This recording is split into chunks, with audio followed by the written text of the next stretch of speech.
আশীৰ্বাদ বিচাৰি আমি অনাগত দিনত যাতে আমি ভোটাৰ পেঞ্চনৰ কাৰণে আমি চালু কৰিব পাৰোঁ ইয়াৰ কাৰণে মই এইখিনি চমু বক্তব্য সামৰিব মাৰিছোঁ। আৰু আপোনালোকৰ মাজত বা আমাৰ মাজত আমাৰ গোৱালপাৰা জিলাৰ সম্পাদক মাননীয় মনোৰঞ্জন বসুমতাৰীদেৱ আছে। সেয়েহে কিছু আপোনালোকক অৱগত কৰিব আৰু আমি আপোনালোকক অৱগত কৰিব ওলাইছোঁ। আমি যিহেতু মৌখিকভাৱে আপোনালোকক অৱগত কৰাৰ অলপ অসুবিধা হয়, সেয়েহে আমাৰ গোহাৰি আমি তৈয়াৰ কৰিছোঁ। কিছু সময় উলিয়াই আপোনালোকে গোহাৰিখন যাতে ভালদৰে অধ্যয়ন কৰি আমাৰ ভোটাৰ্ছ পাৰ্টি ইণ্টাৰনেশ্যনেল থ্ৰুদি যাতে আপোনালোকে ভোটাৰ পেঞ্চনটো যাতে আদায় কৰে তাৰ কাৰণে আমি পুনৰবাৰ আপোনালোকক অনুৰোধ জনাই মোৰ চমু বক্তব্য সামৰি মাৰিছোঁ। শ্ৰদ্ধাৰ চাৰাপাৰা বাসিন্দা ৰাইজলৈ মোৰ আন্তৰিক ধন্যবাদ জ্ঞাপন কৰিছোঁ। উপৰোক্ত বক্তাজনে আপোনালোকক বহু কথা অৱগত কৰি ক'লে।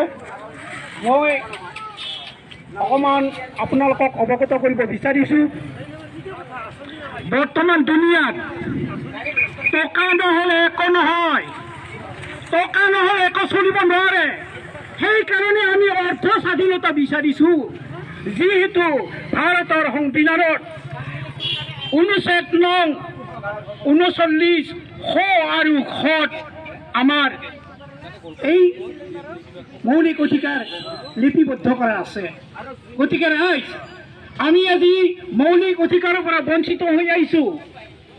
৭৭ বছৰ বঞ্চিতৰ পিছতো আমাৰ এটা অনুতপ্ত নাই, আমাৰ এটা নাগৰিকৰ সচেতন নাই। সেয়েহে আমি আজি নাগৰিকক সচেতন কৰাৰ কাৰণে, নিজৰ অধিকাৰ লোৱাৰ কাৰণে আমি আপোনালোকক অৱগত কৰিব আহিছোঁ। গতিকে অহা ২৬ত আমি ৰাজনৈতিক মঞ্চত আমি গৈ আছোঁ। দিল্লীত যিসকল সংবিধানত সংসদত যিবিলাকৰ মন্ত্ৰী MLA থাকে তেওঁলোকৰ ডিঙিত ধৰাৰ কাৰণে ভোটাৰ পাৰ্টি গৈ আছে আৰু দিছপুৰত ডিঙিত ধৰাৰ কাৰণে ভোটাৰ পাৰ্টি গৈ আছে। গতিকে ৭৭ বছৰে যিখিনি দুৰ্নীতি কৰিলে সেই দুৰ্নীতিৰ উত্তৰ ভোটাৰ পাৰ্টি ইণ্টাৰনেশ্যনেলক দিব লাগিব, হয় না নহয়? আমাৰ কাম কি খাইছে? শিক্ষিত মানুহৰ কাম কম্পিউটাৰে খাইছে। আমাৰ আনপঢ় মানুহৰ কাম কিহে খাইছে? Bulldozer, JCB।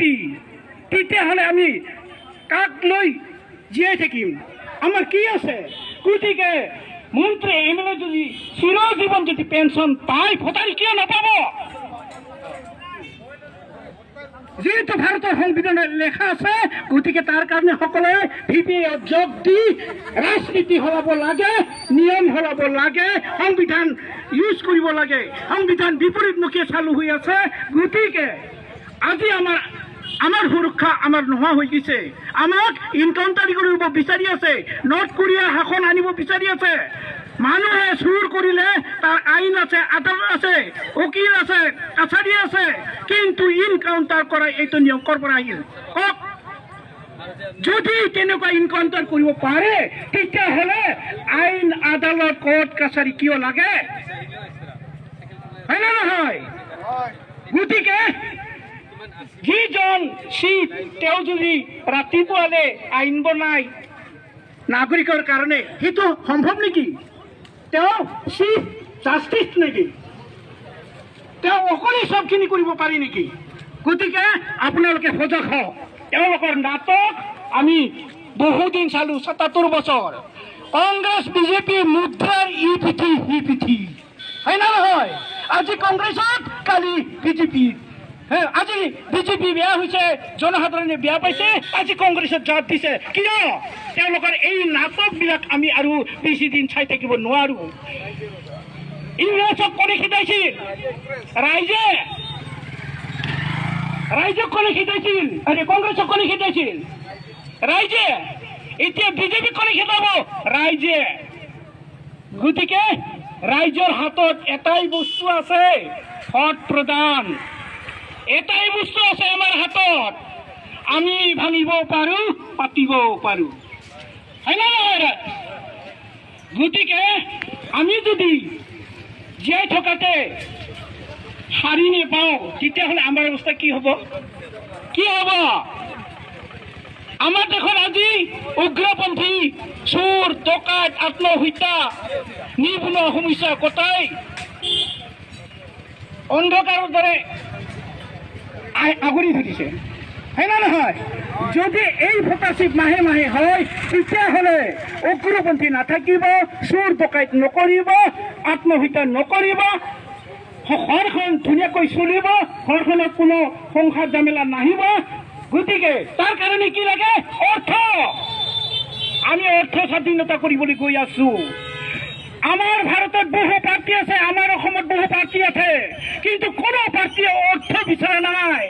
একমাত্ৰ ভোটাৰ্ছ পাৰ্টি ইণ্টাৰনেশ্যনেলে অৰ্থ স্বাধীনতাৰ কাৰণে সংগ্ৰাম কৰি আছে, আৰু এই সংগ্ৰামত আমি বিজয় হৈছো। কাৰণ আমি এতিয়া আমাৰ যিহেতু বিজয় হোৱাৰ পিছতো আমাৰ যিখিনি টকা, সেই টকাখিনি দিল্লীত আবদ্ধ হৈ আছে। গতিকে সেই টকাখিনি মোকলাই আনাৰ কাৰণে আমাক এজন সংবিধান লাগে, এই সংসদ লাগে, সংসদ লাগে। গতিকে সংসদ আপোনালোকে গঠন কৰাৰ কাৰণে ভোটাৰ্ছ পাৰ্টি ইণ্টাৰনেশ্যনেল যোগ দিয়ক, আৰু মাহে মাহে 8,435 টকা লোৱাৰ কাৰণে সংকল্পবদ্ধ হওক। এই মোৰ ক'বলগীয়া শেষত মই দুটামান শ্লোগান দিছো, এই শ্লোগান সকলোৱে যাতে ধৰে।